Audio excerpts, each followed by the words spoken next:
A lawsuit over the death of Manuel Terán, killed by troopers during protests against Atlanta's Public Safety Training Center, has now been dismissed. Their death sparked months of demonstrations in our city. ANF senior reporter Patrick Quinn is live from the now complete training center. And Patrick, with this new building and this new ruling, what does it mean for the Cop City movement?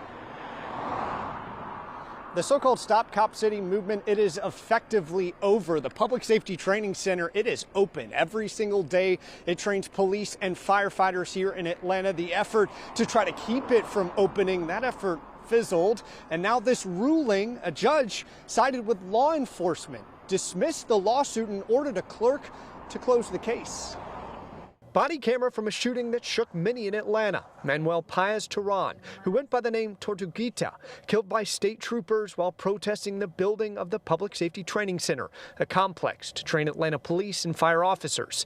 It's a case that a judge has now ordered to be closed. I think the ruling is disgusting on its face. Kamal Franklin was an organizer of the movement against the site, what critics call Cop City. Stop Cop City! Shut it down! He wanted this case to go to trial. This really points to an excessive use of firepower against a young person sitting in a tent with their hands up.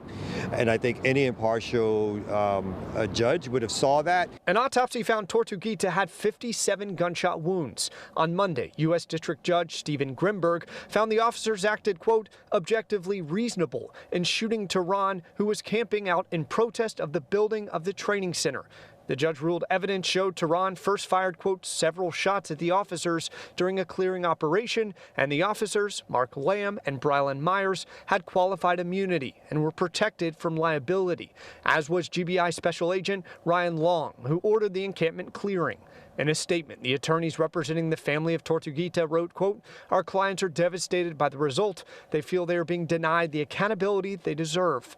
Terán's death was a flashpoint in a movement that gained national attention. Over the course of 2 years, demonstrators torched Atlanta police units and shot fireworks and lit construction equipment on fire at the training center site. Despite the pushback, the city powered on with construction and opened the site last April. The movement against it, now with a legal blow, is all but over. I think it's a sad day for movement. I think there's going to be other ways in which we need to honor Tortuguita.